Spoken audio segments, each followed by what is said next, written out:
남편은 좋은 사람입니다. 그래서 더 무서웠어요. 진실을 알게 되는 날 이 가정이 어떻게 될지. 12년을 씁니다. 저는 12년째 거짓말을 하고 있습니다. 아무에게도 하지 못한 이야기를 오늘 여러분께 꺼내보려 합니다. 끝까지 들어주실 거죠? 구독과 좋아요 한 번만 눌러주세요. 그게 저한테는 이 이야기를 끝까지 할 수 있는 용기가 됩니다. 매일 아침 민서를 학교 앞에 내려줄 때마다 심장이 한 박자씩 늦게 뜁니다. 아이가 교문 안으로 사라질 때까지 꼭 지켜봐요. 혹시라도 누가 우리 아이를 이상한 눈으로 볼까봐.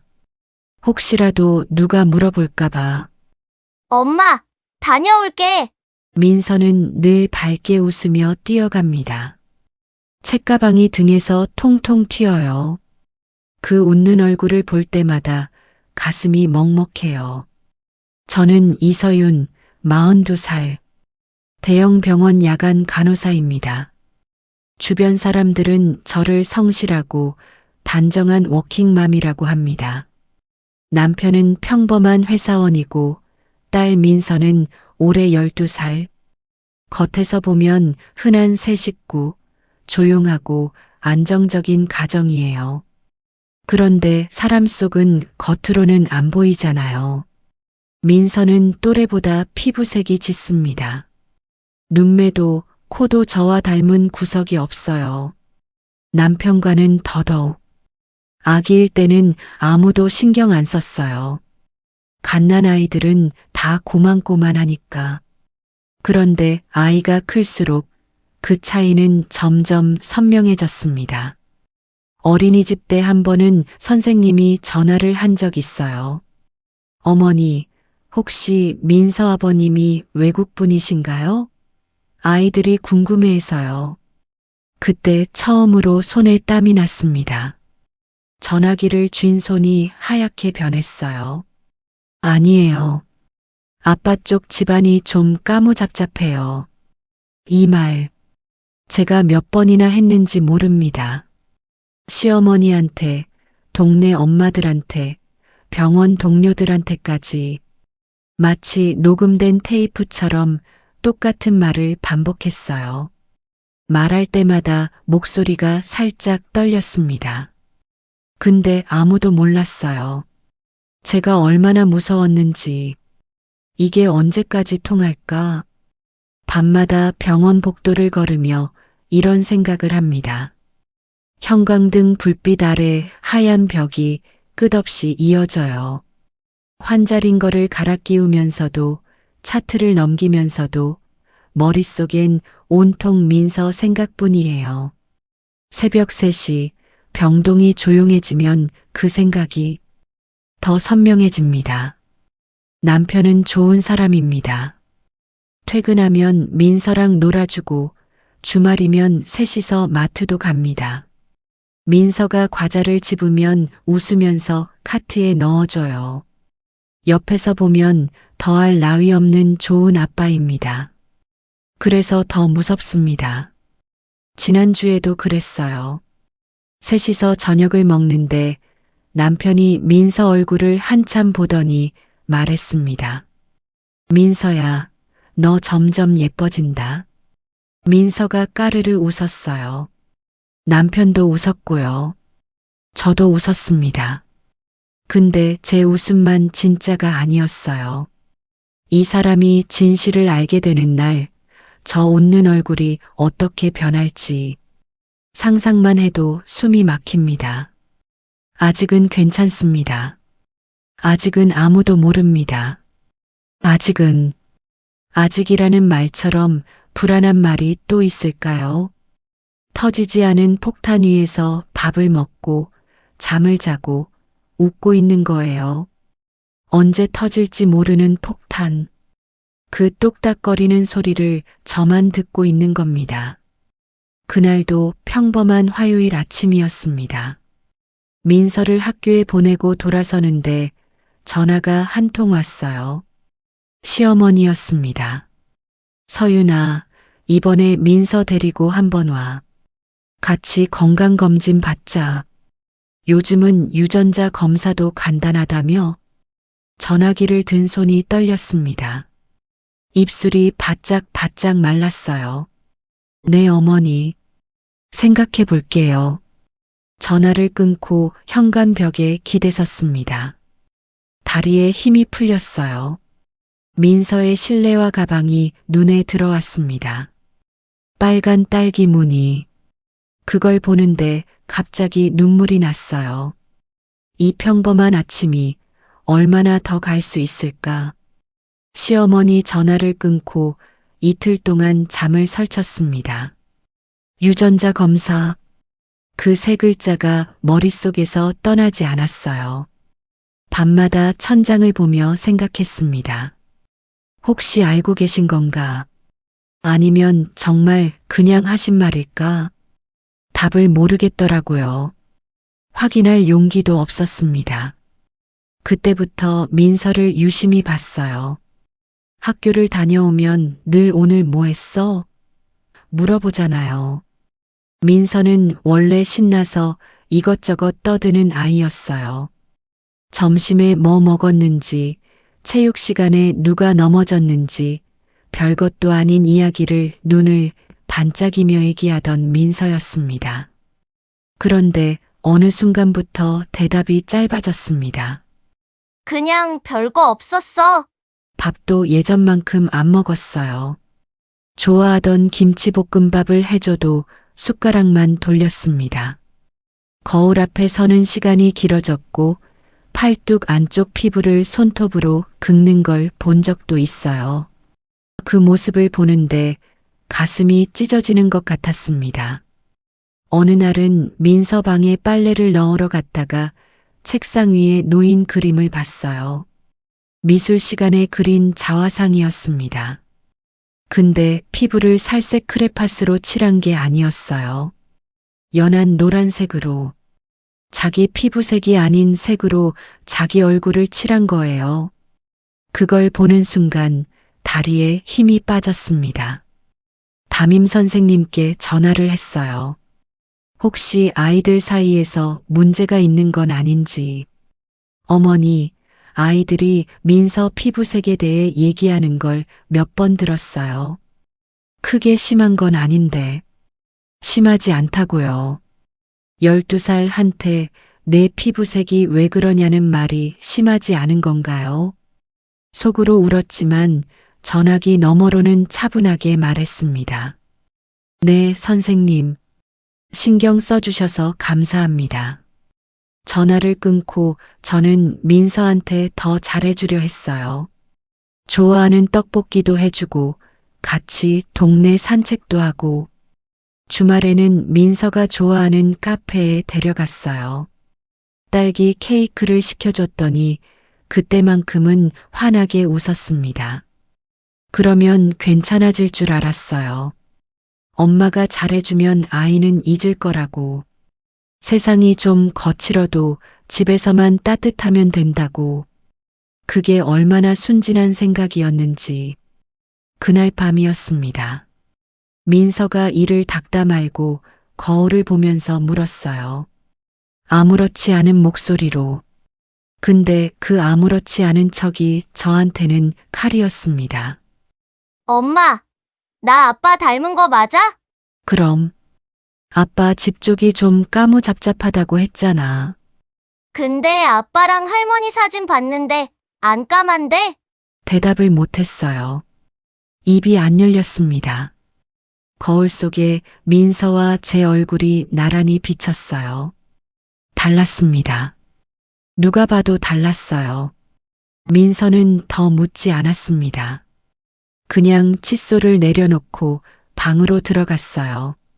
그 뒷모습을 보면서 깨달았습니다. 이 아이는 이미 느끼고 있는 거였어요. 뭔가 다르다는 걸, 엄마가 뭔가를 숨기고 있다는 걸 12살이면 아는 겁니다. 아이들은 어른이 생각하는 것보다 훨씬 많은 걸 알고 있어요.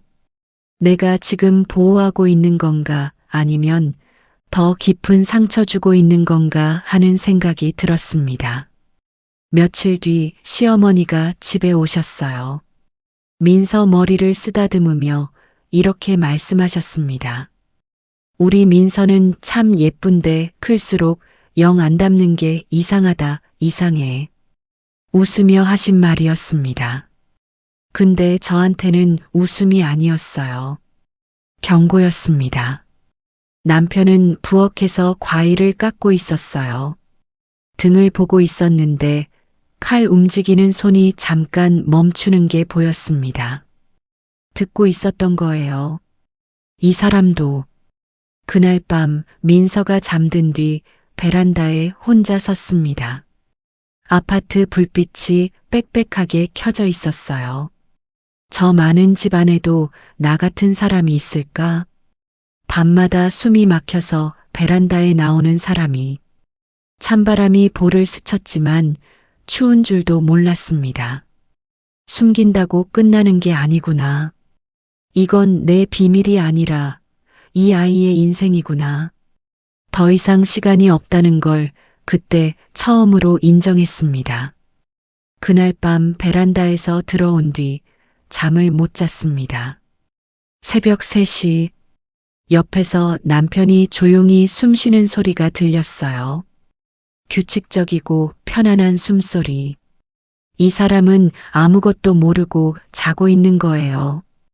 이 사람 옆에 누워 있는 게 이렇게 무거운 일인 줄 몰랐습니다. 거실로 나왔어요. 불도 안 켜고 소파에 앉았습니다. 창밖으로 가로등 불빛이 희미하게 들어왔어요. 그 빛을 보면서 12년 전을 떠올랐습니다. 간호대 4학년 병원 실습. 소아과 병동에 외국인 레지던트가 있었어요. 이름은 말하지 않겠습니다. 다만 그 사람은 따뜻했어요. 실습생인 저한테도 눈을 맞추고 웃어주고. 다른 의사들은 실습생을 투명인간 취급했는데 그 사람은 달랐습니다. 이서윤 씨, 오늘 많이 힘들었죠? 수고했어요. 그 한마디가 시작이었어요. 실습이 끝난 뒤 병원 앞 편의점에서 커피를 마셨습니다. 그게 2번, 3번. 커피가 저녁이 되고 저녁이 산책이 되고 24살 사랑이라고 믿었어요. 아니, 사랑이 맞았습니다. 적어도 저한테는요. 짧았어요. 3개월 벚꽃이 필 때 시작해서 장마가 오기 전에 끝났습니다.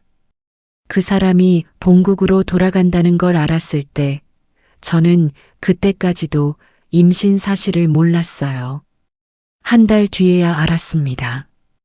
병원 화장실에서 테스트기를 보는 순간 손이 떨렸어요. 2줄. 세상이 멈춘 것 같았습니다. 연락을 했어요. 몇 번이고 전화는 꺼져 있었고 문자는 읽히지 않았습니다. 한 달쯤 지나 짧은 메일이 왔어요.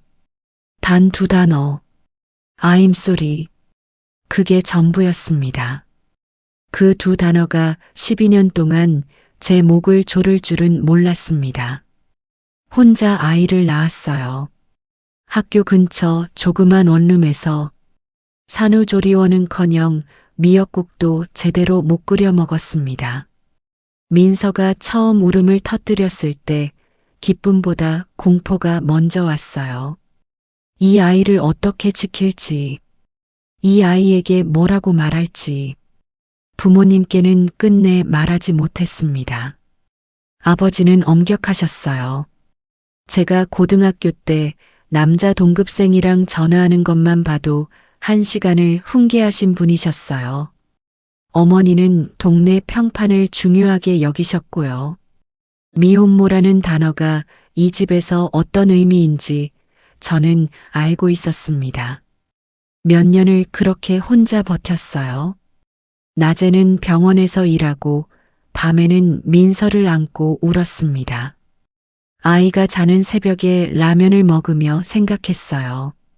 이렇게 평생 사는 건가? 그러다 지금의 남편을 만났습니다. 소개팅 자리에서 이 사람이 이렇게 말했어요. 아이가 있으시다면서요? 저는 괜찮습니다. 정말요? 네. 아이를 포함해서 좋아하는 거예요. 그 말 한마디에 무너졌습니다. 세상에 이렇게 말해주는 사람이 있구나. 바로 그 자리에서 진실을 말했어야 합니다. 이 사람이라면 받아줄 수도 있을 것 같았어요. 근데 못했어요. 전 남편이 있었는데 일찍 헤어졌어요. 똑같은 거짓말이었습니다. 한 번 하니까 두 번째는 쉬웠어요. 두 번 하니까 세 번째는 자동이었습니다. 그렇게 거짓이 우리 가정의 바닥에 깔렸어요. 그 위에 밥을 차리고 아이를 키우고 웃으며 살았습니다. 모래 위에 집을 지은 거였어요. 그 모래 위의 집은 오래가지 못했습니다. 남편이 요즘 달라졌어요. 민서를 볼 때 눈빛이 미묘하게 멈춥니다. 예전에는 안 그랬거든요. 졸업 앨범 사진을 한참 들여다보더니 조용히 말했어요. 서유나 민서가 클수록 우리 둘 다 안 닮는 것 같지 않아?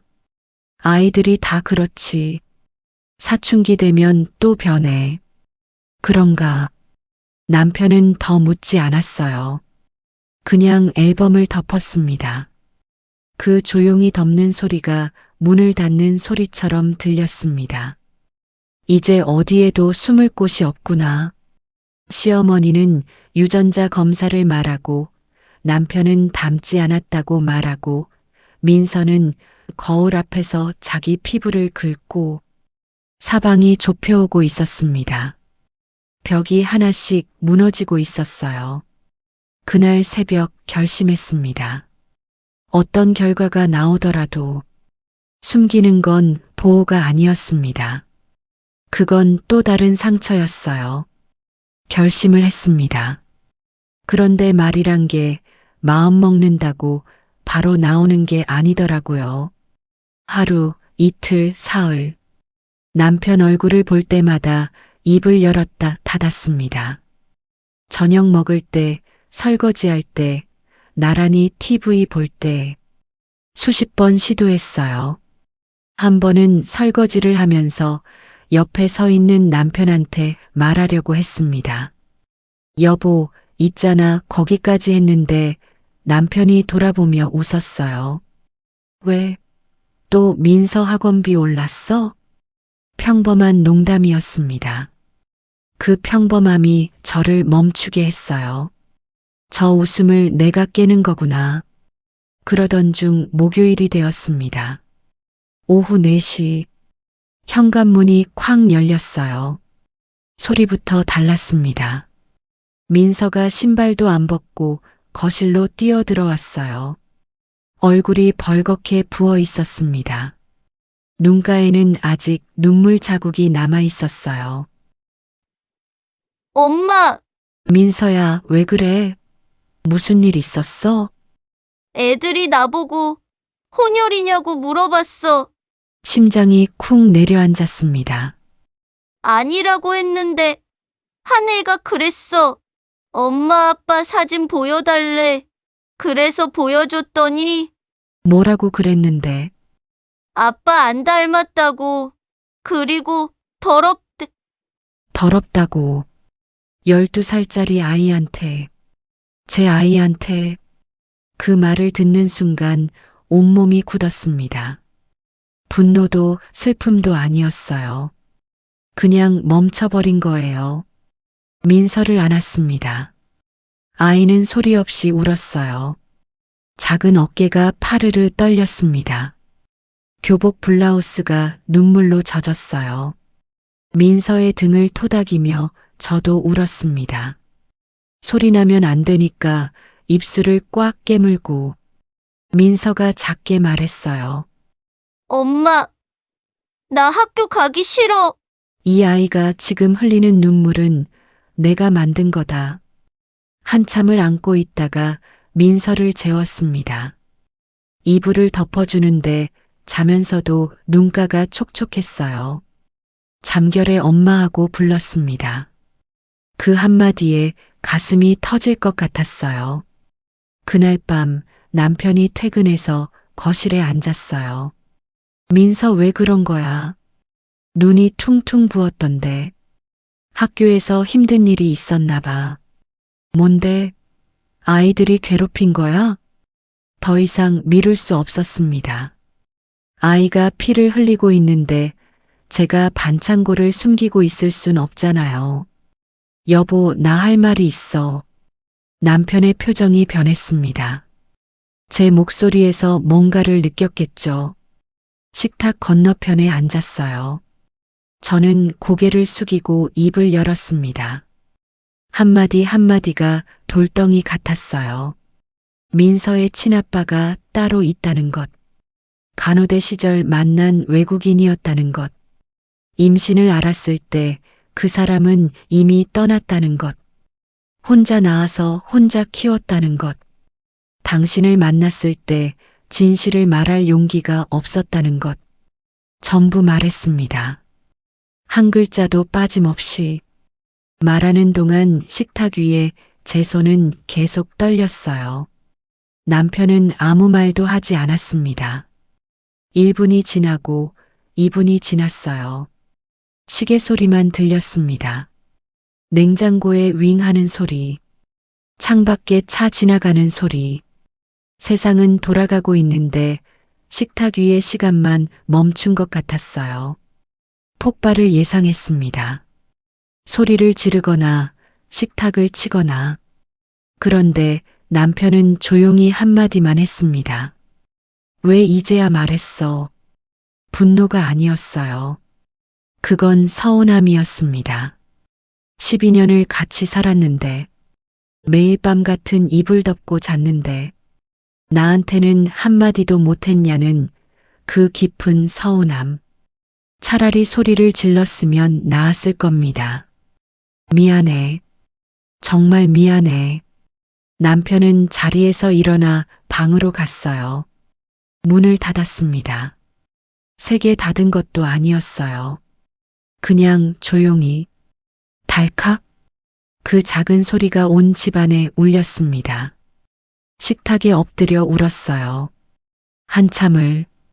식탁 위에 놓인 민서의 물컵이 보였어요. 캐릭터 스티커가 붙은 분홍색 컵. 근데 이상하게도 숨통이 트이는 기분이었습니다.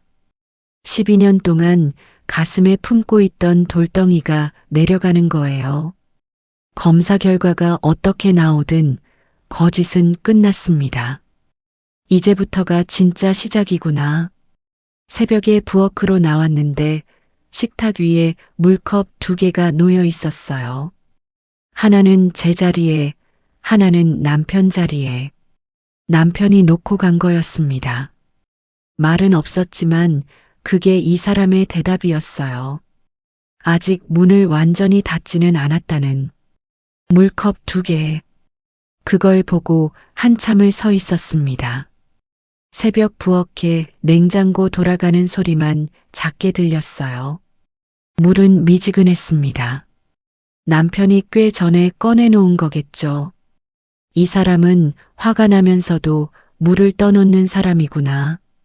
그 물컵을 들고 한 모금 마셨습니다. 미지근한 물이 목을 타고 내려갔어요. 그게 왜 그렇게 따뜻하게 느껴졌는지 모르겠습니다. 그 뒤로 우리 집에는 조용한 시간이 흘렀습니다. 대화는 줄었지만 밥상은 매일 차려졌어요.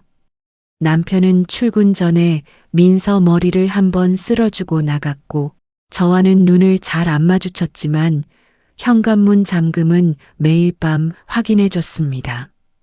어떤 날은 남편이 거실에서 TV를 보고 있으면 저는 부엌에서 일부러 천천히 설거지를 했어요.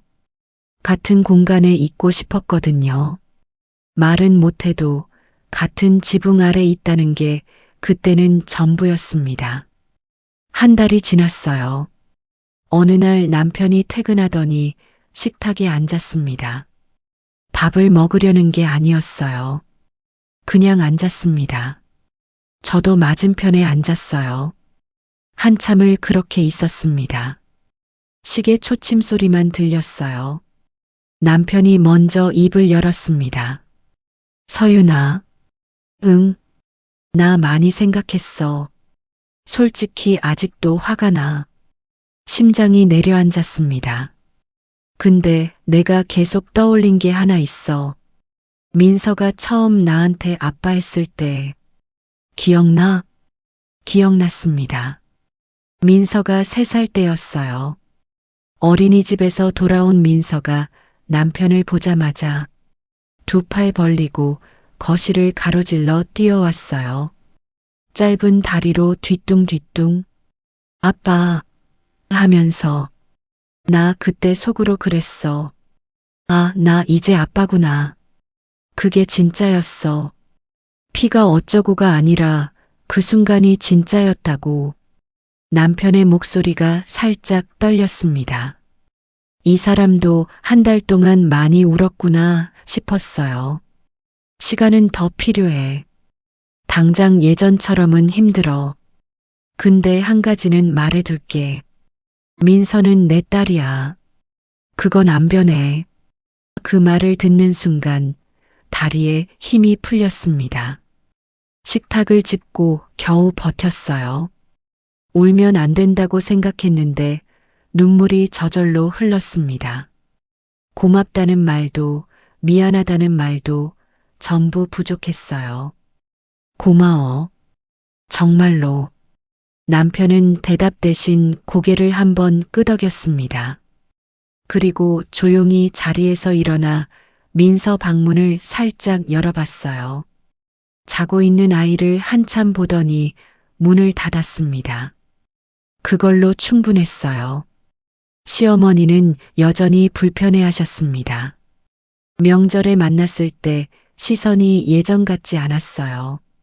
대놓고 말씀하시진 않았지만 민서를 볼 때 입꼬리가 굳는 게 보였습니다. 식사 자리에서 화제를 돌리시는 게 느껴졌어요. 아프지 않았냐고요. 아팠습니다. 하지만 예전처럼 무섭지는 않았어요. 모든 사람에게 이해받을 수는 없습니다. 저는 그걸 받아들이기로 했어요. 대신 반드시 해야 할 일이 있었습니다. 어느 일요일 오후, 민서와 단둘이 거실에 앉았어요. 햇살이 창으로 비스듬히 들어왔습니다. 아이 손을 잡았어요. 작고 따뜻한 손. 이 손을 처음 잡았던 날이 떠올랐습니다. 원룸 침대 위에서 겁에 질려 울던 24살의 저. 그때도 이 아이 손은 이렇게 따뜻했어요. 민서야, 응, 엄마. 너한테 해줄 이야기가 있어. 아이가 이해할 수 있는 만큼만 천천히 말했습니다. 엄마가 아주 어렸을 때 너를 낳았다는 것. 내 피부색이 다른 건 틀린 게 아니라 다른 거라는 것. 민서는 한참 동안 아무 말 없이 제 얼굴을 들여다봤어요. 12살 아이의 눈이 그렇게 깊을 수 있구나. 처음 알았습니다. 그러더니 이렇게 말했어요. 엄마, 나 알고 있었어. 뭘? 내가 좀 다르다는 거.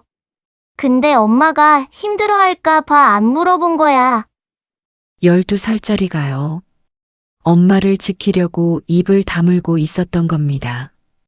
이 아이가 저를 보호하고 있었어요. 저는 민서를 꼭 안았습니다. 아이 등에서 심장 뛰는 게 느껴졌어요. 작지만 단단한 심장. 이 심장을 지키는 게 제 남은 인생의 전부라고 생각했습니다. 너는 틀린 게 아니야. 절대로.